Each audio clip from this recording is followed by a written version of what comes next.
Our backyard. Stay informed with Pacific Mornings. Maloni, it is 7:37 a.m. Welcome back. I'm your guest host, Kalia Strong. From Aotearoa to the world stage, the New Zealand Youth Choir has just taken out one of the most prestigious titles in choral music, winning Choir of the World in Wales. It's a momentous achievement, marking their first win since 1999, and comes off the back of another major victory at the European Choir Games in Denmark. Joining us now is member of the NZ Youth Choir, Enya Talamaivao. Talofa lava. Talofa lava. Thanks for having me. Oh, you're welcome. Whakamalo atulahi. Congratulations. How did you feel when the New Zealand Youth Choir was announced as the winners of this prestigious competition? Well, it was actually in stages. So first it was just pure joy. We were all screaming, crying. After that, I just remember like total shock. Just looking around, everything kind of went in slow motion, and then obviously tears came down, and just felt really grateful and blessed to be there with those people.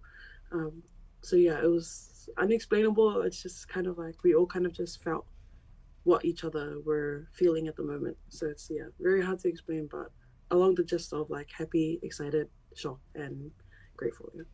Yeah, absolutely. So the choir last won the Choir of the World title back in 1999. What does it mean for the choir to reclaim this title after a quarter of a century? Firstly, I think it's great that we were able to continue the legacy of this ropu, especially in Aotearoa, where the music is actually quite high here. There's a high level of classical singing here. But I think it's good to recognize that it's an entirely different choir, and that even though it is continuing on the legacy, they earned this reward fair and square as well. You know, there's an entirely different music team. We're led by amazing staff. David Squire as our music director, assistant music director Michael Stewart, and our vocal consultant, which was Maury Atchison. We had many hands that helped us along the way. So yeah, I think it's great that we're able to continue that legacy, but also it's a new one. Yeah. Yes, absolutely. How long have you been involved with the choir? So this is my first cycle. They run on a 3-year cycle base, and so I've been in the choir for 3 years now, and it's been a journey. It's been one heck of a journey that I will probably cherish for the rest of my life. Oh, I don't know how you can top this, Enya. What vocal position do you sing? I am a proud alto. I am a proud alto too, and great. Nice. Now, during the European tour, the choir also won the Grand Prix of Nations at the European Choir Games in Denmark. What's been the preparation for such high-level international competitions? Honestly, I don't think many people realized how high the expectations are and the levels are here in New Zealand. So majority of the choirs that we competed against, they meet around 1 to 3 times a week, whereas New Zealand Youth Choir meet 3 times a year total. And so we would fly everyone into one city. Would have, I think our shortest course was like 3 days together, and then the longest was probably 5 or 6 days. And in the amount of time we had to rehearse. And then every now and then would have concerts during that period. So roughly around, 12, 15 days of actual rehearsal a year compared to the choirs that we've rehearsed. A lot of it is actually quite interesting to me because I don't see any other choir that works the same way as New Zealand Youth Choir does. Yeah, it's 3 times a year is quite a big ask of the singers, but I think that just goes to show how high the standards are here in New Zealand, especially regarding like choral and classical voice. So a lot of our members, in between the courses, we all go back to our everyday lives. You know, we have a wide range of ages. So we have from 18, our oldest actually is currently 27, I believe, 27 or 28. You know, we have university students, we have freshly graduated students, we have people who have just started new jobs, we have couples, we have married people in our choir. So it's a massive mix. And you know, music is just a big part of our life, but we have other things that we need to do. You know, we have teachers and whatnot. So it is a big responsibility. It is a big ask, but you know, if you love the music so much, it wouldn't be too hard to, you know, find a way to make it work. Yeah, I can't believe that you guys don't have regular rehearsals during the week, and it must be so intensive when you do get together for those few precious days to rehearse as a group. Yeah, yeah, it gets you know, nerve-wracking the night before, as our choir conductor always says. He gets a little bit nervous the night before because he doesn't know what version of the choir he will hear on the first day, you know, because we don't come together every week. So in between each course, you know, it's up to the member, up to the singer themselves to do the work and then to show up. Yeah, show up for not only themselves but everyone else. Now, what do you think sets the New Zealand Youth Choir apart on the global stage? You just took out two major titles. Um, well, first of all, I think the fact that we come from Aotearoa, that is such a major part. You know, a lot of the country choirs that we competed, they came from European countries or, you know, that side of the world. Not many people or choirs come from this side of the world where we are on, the Pacific. Two of the categories that we had managed, you know, to get first place in was the folklore category at the Eisteddfod competition, and then also the folklore category at the European Choir Games. Now, in our folklore categories, we did waiata, we did moteatea. In our European Choir Game set, we did a pese and also meke. And I think one thing that has been really uplifting is to see music not only from New Zealand be represented on that stage, but this side of the world. One of my good friends, Ivan Zhang, mentioned this in an interview that, you know, our hope is that we can take music from this side of the world and put it on the international stage. So yeah, I think that's what sets us apart. Yeah.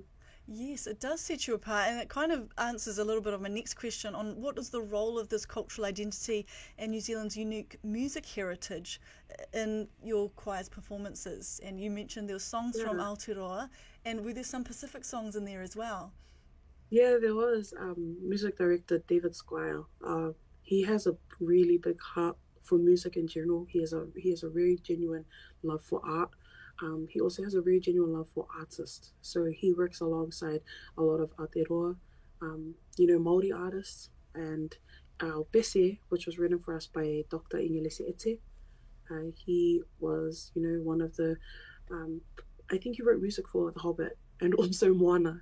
So, you know, he's of Samoan descent and I believe maybe Fijian descent. I'm not actually quite sure, but he wrote that pese for us. You know, we had a meke that was arranged by whanaungatanga. You know, these are names, Pasifika names in this field that not many people know about. But David Squire has such a love for, you know, music in general that he wants to work with these artists to make sure that music from this side is on the international stage. Our Māori waiata, which was called Aotearoa, which was commissioned for our choir by Tweedina Wehi. That piece holds a special place in our hearts. We only got to learn that piece we had that piece for a week or 2 weeks prior to meeting up for a course. And then we had 2 days of constant drilling and very intense workshops of, you know, how to do the actions properly, what did the words mean. And this piece was commissioned. And what we wanted in the piece was, you know, something that is kind of needed right now, which is unity. So kotahitanga, whanaungatanga. So all of these attributes that maybe the world could use a little bit more of right now. Yeah, it was that song right there, and all the other Pasifika songs that we're able to present on the international stage was very humbling, and I was very grateful to be a part of that. Yeah, I can tell. Were there any highlights or memorable moments from your European tour? I think definitely one was David Squire being named Most Inspirational Conductor at the Eisteddfod. I know we always see that we became the choir of the world, and that's all over the news. But I think one thing they missed out is that at that prestigious competition, David Squire was named an inspirational conductor, which I think should get more recognition, especially since he finishes his 15-year tenure with New Zealand Youth Choir. It's just such a great way to recognize his hard work, his talent, his heart, and even his wisdom for this music. So that was definitely a highlight for us. You know, we were all screaming for him. We didn't even know that was an award until when it was announced. But I would say everything in between competitions was definitely a great highlight and memory for me. You know, working with other choirs from other parts of the world. Our first destination was Singapore, so we got to work with Voices of Singapore and also the Portland State Chamber Choir from Portland in the United States of America. Getting those connections together. Also, to finish off our tour, we did more outreach, which landed us in Barnsley, and we got to work with the Barnsley community, choirs and stuff, and that was very humbling. I think those in between competition activities that we did, whether it was outreach or getting to meet people from South Africa and Costa Rica and Belgium and Bulgaria, all these people that you come across, it's such a, it's eye-opening to see how universal music is. We may not speak the same language, we may not understand what they're singing or saying, but music is so universal that you can feel it, and it moves people. So yeah, and especially all of our little chilling sessions, whenever youth choir got the chance to just relax.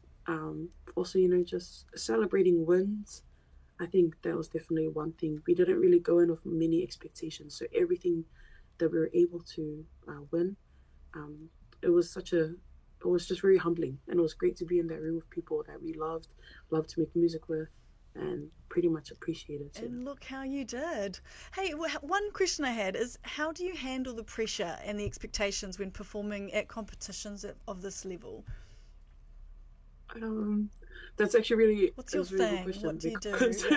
Yeah, it's a really good question, because usually I don't really get nervous. Well, this is my personal experience, but usually I don't really get nervous before performances. However, on this tour, I was freaking out before every single performance, whether it was a concert or even a workshop or obviously the competition aspects. One thing that I hold true to my heart is the bond that we were able to create as a family. So whether I was nervous, I had brothers and sisters around me to get me back in the zone. I remember at one point I was like, guys, we're not going to win. And as soon as I said that, they snapped back. They're like, no, don't think like that. We're not going to do that. If you think like that, we've already lost. And, they ground me a lot, which is good. And I'm lucky and blessed to have been able to join this group while I'm on the younger half of the choir. So I'm one of the babies, if you'd say. And it was nice to have a lot of older members to just kind of look out for us, guide us, protect us. They made sure our head stayed on our head.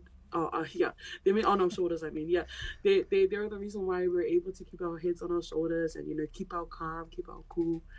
So yeah, for me, it would definitely be the people. The people is what helped me. Yeah, do you think this recognition of our choir music in New Zealand, do you think we'll see more Pacific people in this field? I'm thinking, there's been the Tēnā movie, there's been the Mana Moana concerts. Do you think we'll see that grow in years to come? I definitely hope that this will mean more Pasifika faces will be in these spaces. But yeah, I think, there's, we can't really say now that there hasn't been doors open now, I think there's definitely opportunity now for our Pacific people to come through. Yeah, you're right. We've had Mana Moana, we've had all of these Pasifika signature choir, these opportunities for people. There's also Pacific Connection that not many people know about, Yeah, they have been doing so well overseas as well. They've been getting great awards. We have individuals like Jonathan Lemalu, we have Felipe Manu, big names in the opera world overseas. One's Samoan, one's Tongan. They don't really get, I feel like there's been opportunity, just not many people are able to recognize it or pay attention towards them, and the things that are available for us. But I agree, I hope that more Polynesian people are starting to see themselves in these spaces and that they feel more comfortable in doing this. I remember when I first joined this world of classical music, there was definitely not that many people that looked like me, but there were definitely people who did go through challenges before me. So as hard as I may have thought of it, we had people that went before us, say Etse, Stephen Rapana, Denzel Panama. These are just a few of Pasifika names that have been in this space for a while now. So yeah. Oh, there's definitely the potential there. And just finally, Enya, what's next for the New Zealand Youth Choir? Are there any kind of upcoming projects or performances in the works? This is actually really funny. So at the end of their 3-year cycle, they go on tour, and then after tour, they finish. So it's actually a bittersweet question. So we are now finished with the cycle, and the tour was end for this specific group. In terms of New Zealand Youth Choir, it's obviously going to keep going. They audition every 3 years, and at the end of this year, they will be holding auditions for the next cycle. So I think even though this specific group are not performing again anytime soon, it's definitely worth following, choirs. They fall under an organization called CANS, which is Choirs Aotearoa New Zealand, and which they look after 4 of our national choirs, so Voices New Zealand, New Zealand Youth Choir, New Zealand Secondary Students Choir, and our Academy Choir. And I think you can go support any of them, or just the arts in general, honestly. I think winning prestigious competitions internationally is great, but the fact that we had to win those competitions in order for attention to be drawn to this part of our country. We have this art form, and we've had it for a while. The fact that it took winning international competitions in order for us to pay attention to it is kind of sad. But I believe that it's going to grow from here. I hope that it grows from here and it keeps going up, and people pay more attention to art. Doesn't mean take your attention off other things. Sport's great, but maybe just kind of balance out the support and the attention. Yeah, it would be great. Yeah, I absolutely agree. Hey, thank you so much for your time, Enya, and best of luck for the auditions when you come to it later this year for the next round. That was New Zealand Youth Choir member Enya Talamaivao. Whawhatai lava. Thank you so much. If you missed any part of that talanoa, the full interview will be